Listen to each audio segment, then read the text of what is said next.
Did you know that you can automate tasks without writing a single line of code? Imagine connecting your favorite apps and saving hours of repetitive work effortlessly. Welcome to Cognition in Code.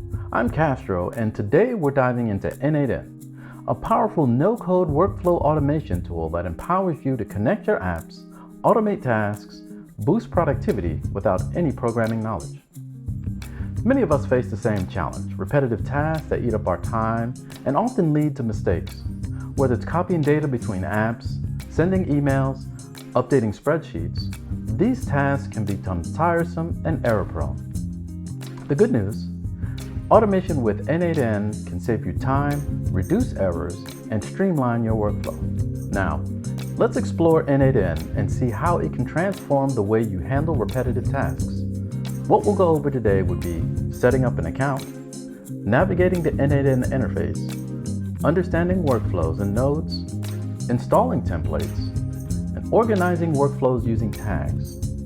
Lastly, we'll go over a real-world example by connecting Google Drive to save email attachments when they arrive. Now, without further ado, let's get started.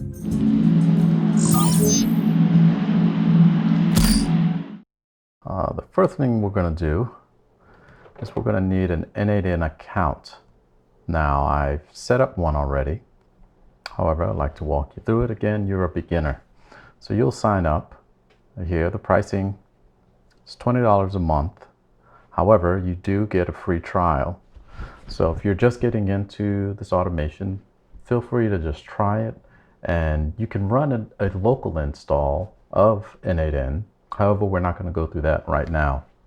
Once you have logged in, you'll be greeted with this interface, and here's your workflow section. So in the workflow section, this is where you will create all of your automations. They will be listed here. You can enable and disable them as you go along. Your credentials is where you will have your authentication with the other apps. So what we will do is we will have the Gmail or Google and the Google Cloud and the Google Drive accounts, but any sort of external applications that you're wanting to integrate with n8n will be stored here. You have the Executions tab, which is where you will see all of the workflows that have run and their status. So if there was an issue with one of your executions, you'll see it listed here. You'll see them as they run right here on this tab. So you'll have on this side, this admin panel is this area here. So your templates, click on that.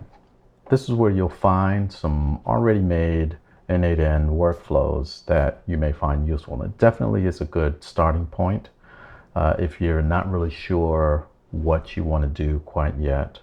You can come here and just scroll through and find something that may be suiting for what you want. So let's do, let's click on sales, and here we'll filter. And here are some workflows that have been set up already. Building a WhatsApp chatbot. So this person, Jim Luik, hope I said his name right, gives you a little explanation, kind of what it is, right? Here's his template. You can click and view it, see what's needed, right? It looks like he gives you some good instructions on setting this up. And then you would just click on this use workflow and it will import into your workflows area. So that's the basics of getting around in n8n and where things are. Again, you'll be hanging out in the workflow section. And after we create our initial workflow, which would be the example, we will want to categorize or group them by tags. And that'll be in case we have a lot of workflows and we want to be able to filter to just see them. So you'll be able to have workflows that will communicate with other workflows, right? So let's say you're wanting to, when this action happens, right, this workflow runs, it gathers some things, and then you want to pass it on to another workflow that's then going to take it and do something else. You can have that listed here. So now let's go ahead and create our workflow where we're going to monitor our email and save attachments into a Google Drive. So here, so now that we had started, this is where all the magic is going to happen, right? So similar to on the home page, right, you'll have the executions, except for this is the execution specific to this workflow, whereas the other was all of the workflows that you may have. So let's add our first step. And now here are some triggers that we're going to have. Now, the trigger that we're wanting to do is when an email comes into our Gmail. So we'll start with Gmail, right? So we're going to get here, and when a message has been received. Now we need to provide it credentials. Now I haven't done that yet, so that I can walk through it and you can see all the steps. So here we're going to connect to our Google, our Gmail account. And it looks like we can just click on the sign in. There we go. We've got a bunch. Here we go. Google, they want access. Yes, we're going to allow n8n access to see our emails. Okay, we're going to hit continue. And done. That was pretty easy, right? So let's do a quick test. And hey, yep, here we've got our first message, which we can see here. Here, this n8n was granted access to my account. We can see n8n was granted access to my account. Great. So now we have created our trigger.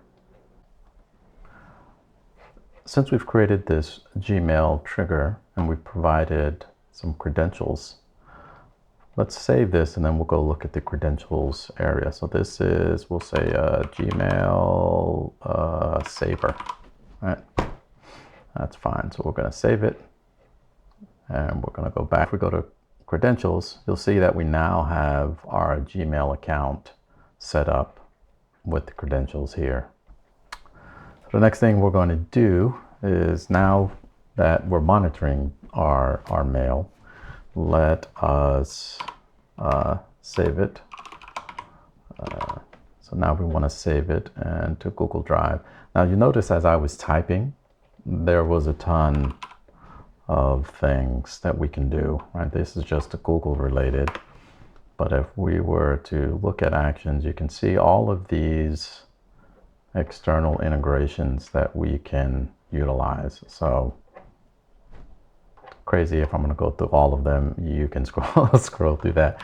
Now we're going to go to Google Drive. Okay, so here there's a little more to it, right? So this doesn't have like the Gmail where we can just click it and add it, but we will use their help. Their help docs are very useful. So we're going to look at their help, and it's going to tell you, okay, you need a Google Cloud account. So I created a Google Cloud account. Now, when you go to cloud.google.com, you will be prompted to, start up for free. Mind you, you're going to need a credit card in order to sign up even for free. And I noticed during that sign up, the reason being is to mitigate bots and, bogus accounts, right? Imagine if it was just open, everybody and anybody can create anything, so this way it is a way to mitigate that. Now you're not going to get charged. And in fact, as you see here, after you put in your address, put in the credit card information, you'll be prompted with this here. Okay, bam, done. Okay, so now we're here. Now we have our Google Cloud account. So let's close that. So now we got to create a Google Console project. Now go new project. There we go. n8n. There isn't an organization. So we'll go, okay. n8n test. Call it whatever you want, but it needs to have a minimum. Oh, wait, no special characters. Okay. So n8n test, and we're going to create. Okay, so now we've created our first project.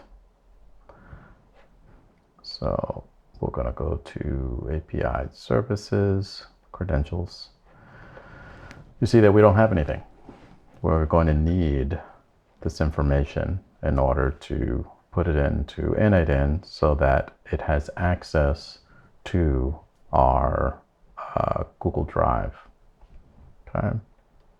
So we're going to create credentials and OAuth client ID.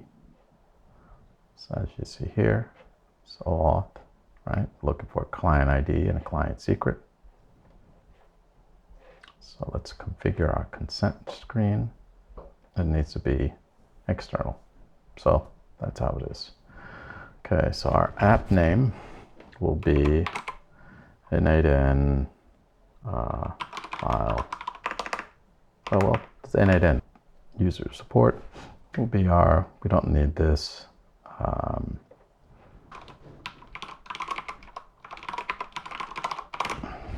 Okay. I think that's all the minimum that we would need. Let's save. Okay. So now we're going to add, okay, what we're going to select looks like this cloud, where we can view and manage your Google Cloud data stored data. Hoping this is the right one, but we'll find out in a minute. If not, I'll edit this thing and choose something else. Okay. Now we'll go to the credentials and we're going to create our credentials, and you'll see it looks a little different. So what we're going to do is our web application, which n8n, and the authorized redirect here. We're going to get that from here. So let's copy. Let's go to, and let's paste that. Okay. And let's create it. Cool. All right. So here's information that we need. Right here is our client ID, bloop, which we're going to now populate in here. And our client secret, we'll copy and we'll place it here. We are going to need to create a test user, so I apologize. I didn't create it initially. So let's go back to our app. Okay, and we're going to edit our app. So there's authorized domain n8n.cloud, right? So n8n.cloud. Save and continue. Let's add the scope where here we can view our data, to manage our data in the cloud and see the email. Okay, so let's do that here. This is just view and see it's just read only. This looks like it's read and write. So let's add that. Save and computer, save and continue. We're going to need to add our test user. So let's use the same Gmail account that we have the authentication for previously, right? So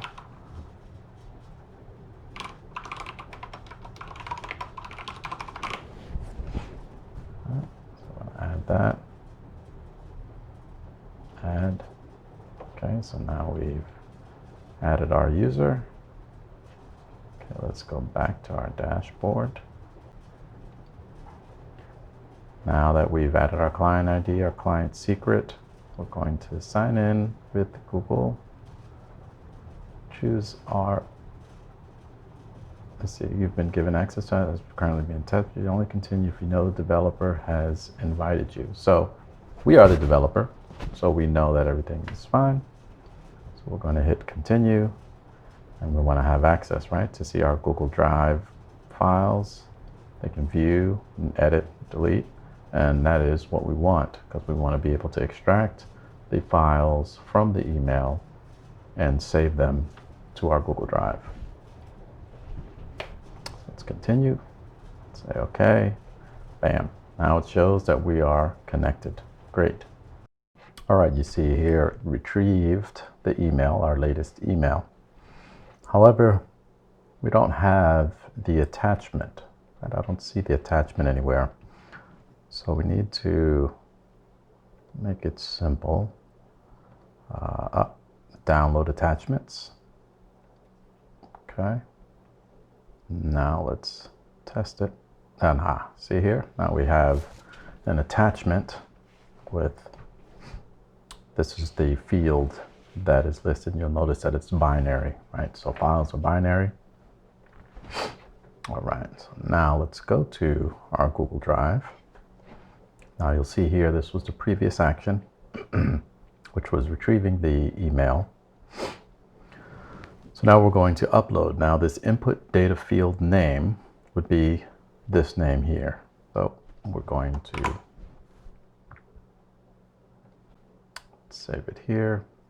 All right, so now for the file name, we don't need to change it, right? Because it was going to use the original file name.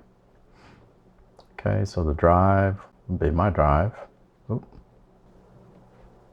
Let's test the setup. Google Drive API has not been used. Let's take a look here. All right.